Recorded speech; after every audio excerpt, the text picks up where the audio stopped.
Welcome back, everyone, to our study in the big picture of the Bible, and we're at the final step in Scene 1. Scene 1 goes from Abraham to David, and we're going to begin studying David today. David is the great king that brings the whole nation together to be a great nation. Come and hear about it.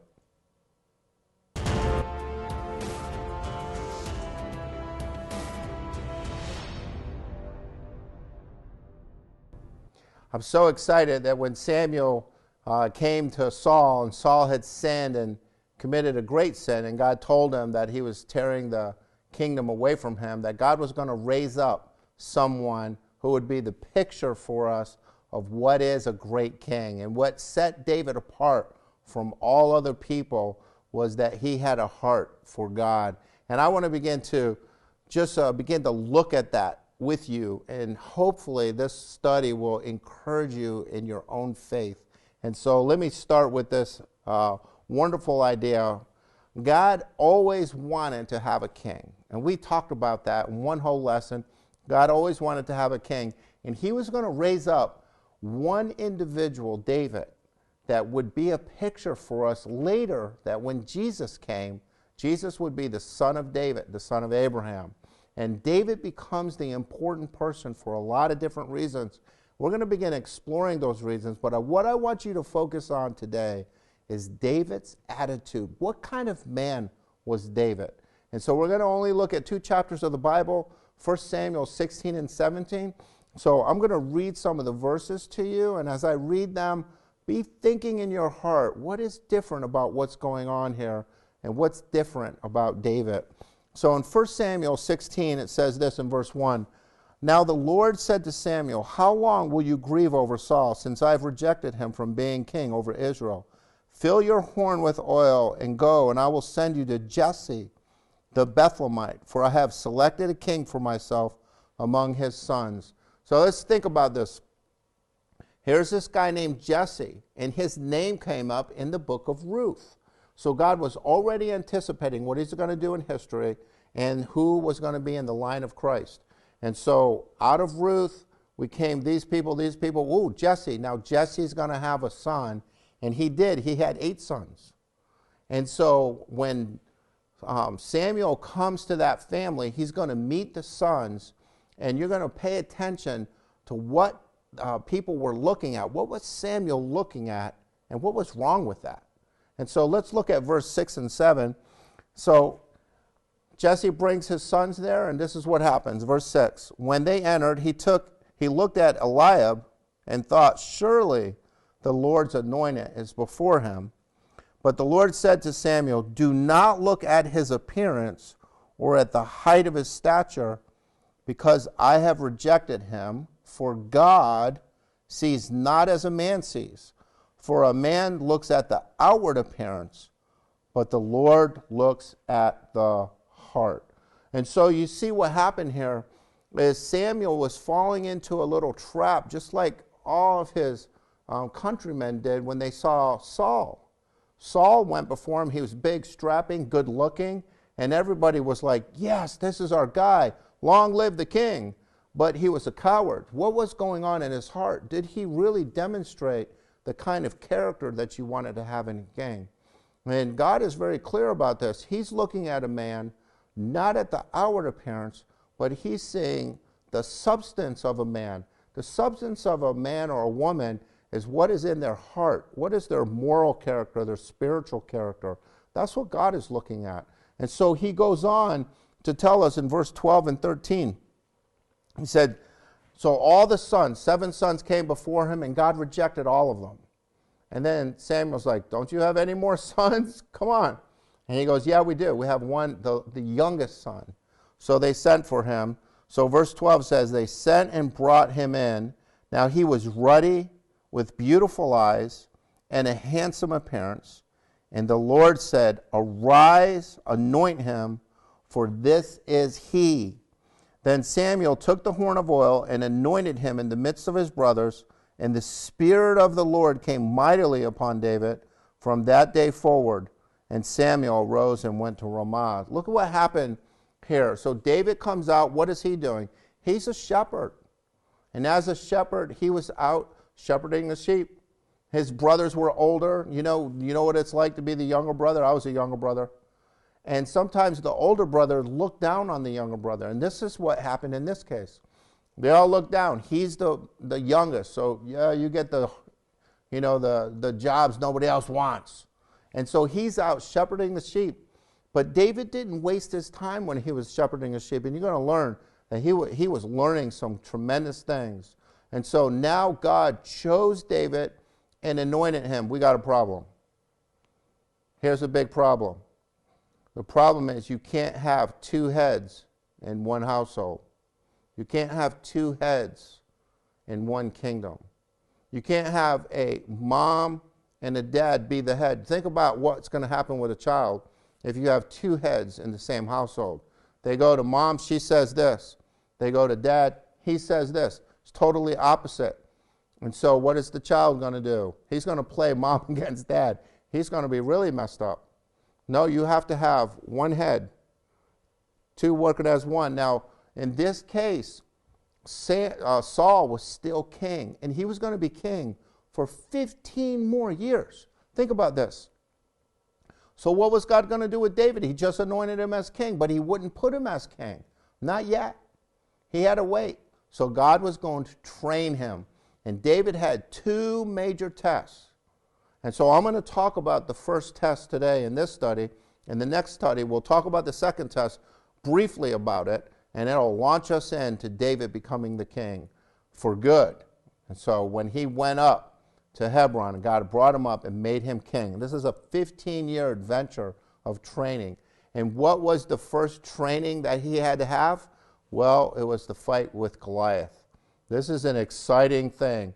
We're going to watch how David was different than Saul and how he was different than all of the other men. So let's look at it and go to 1 Samuel chapter 17, verses 4 through 7. So all of the Philistines gathered to fight Israel. And so both armies were standing out there looking at each other. And out comes from the Philistine army the big old Goliath, a Nephilim. Do you remember in our study of Joshua that they did not kill the Nephilim down in Gath, 3 different cities? And that's where Goliath is from. So this is what it says in verse 4. Then a champion came out from the armies of the Philistines named Goliath, from Gath. His height was 6 cubits and a span. He had a bronze helmet on his head. He was clothed with scale armor, which weighed 5,000 shekels of bronze.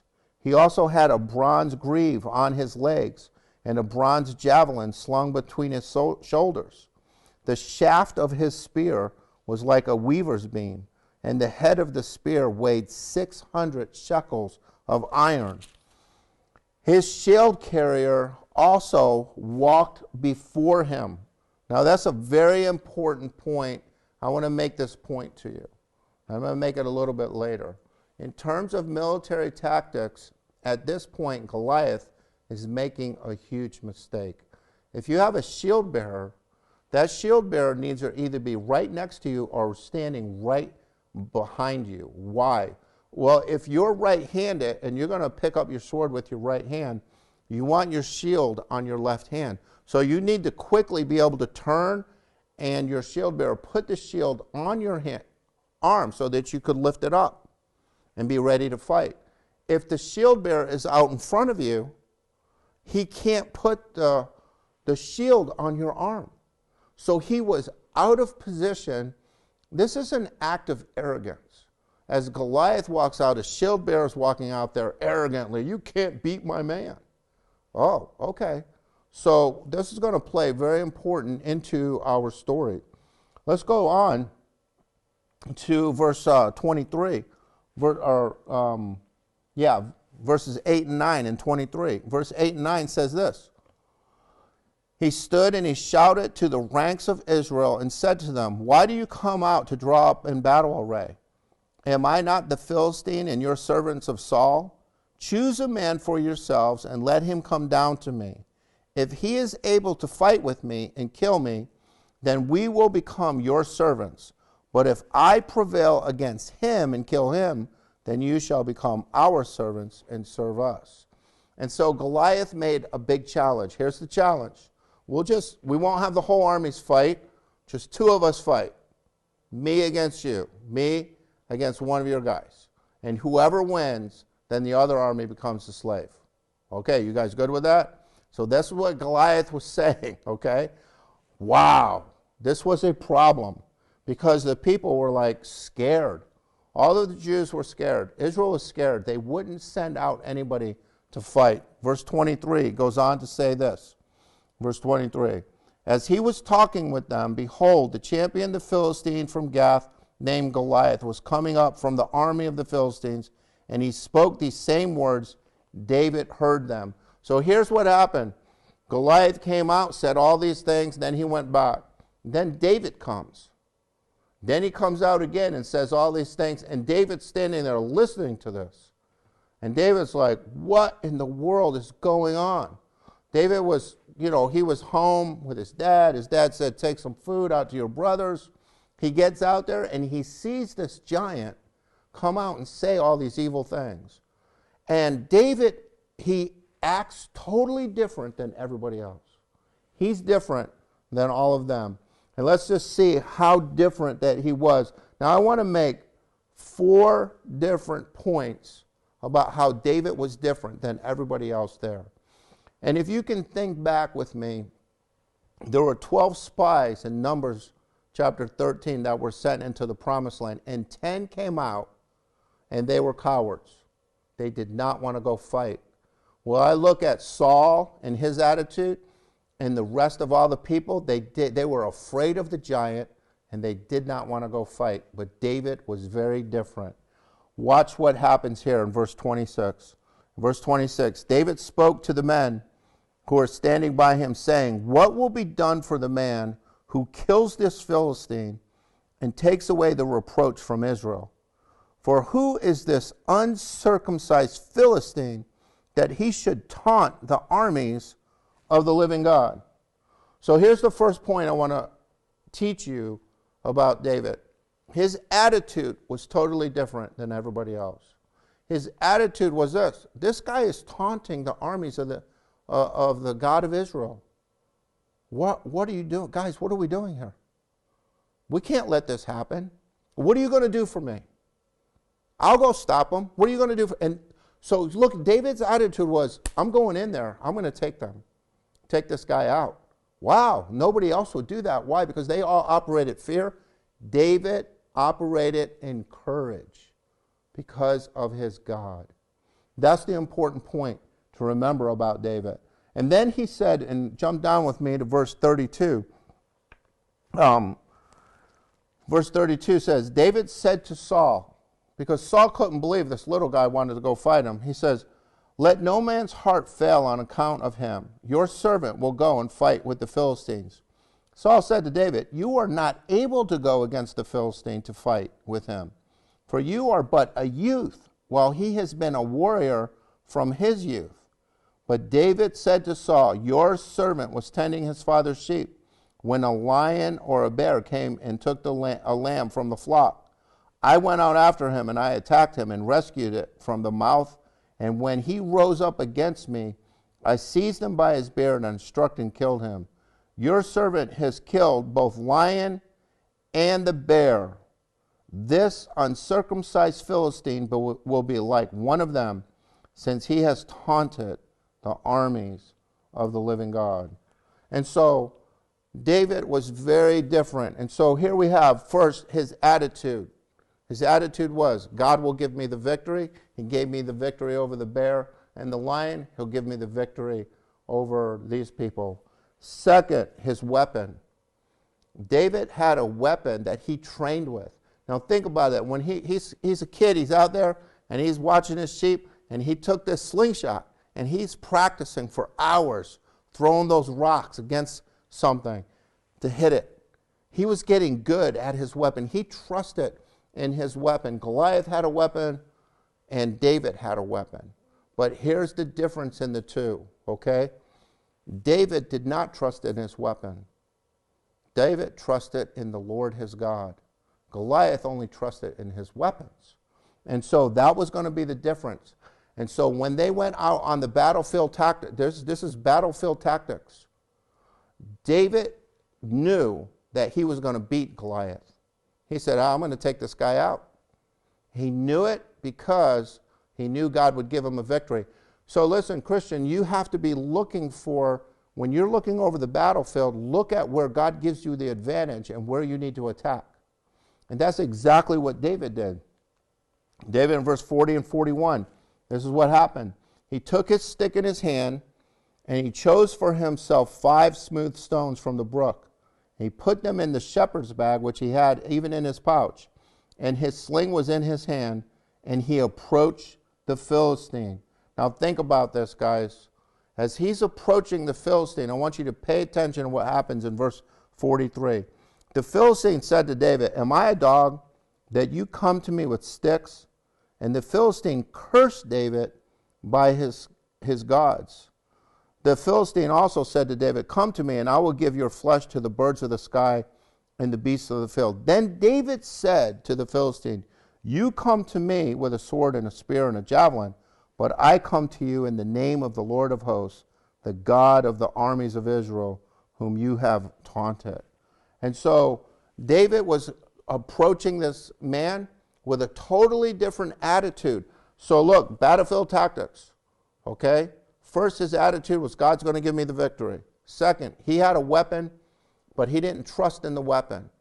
Third, he's watching the field. What is he looking for? He's looking for an advantage so he can get the win, all right? Fourth, he's got to execute the plan. Watch what happens and comes together in verse 46 and 47. This day the Lord will deliver you up into my hands. I will strike you down and remove your head from you.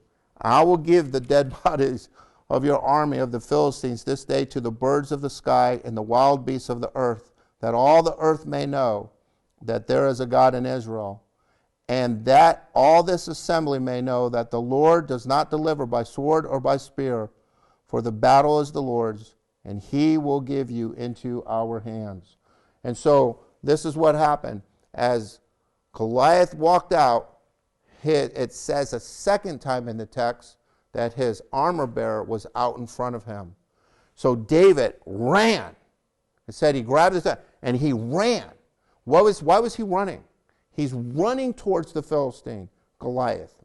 He's running so he could cut the distance between Goliath and his armor bearer, so he can't get his shield. And as he's running, he puts a rock in his slingshot, hits him right in the head, and he kills him.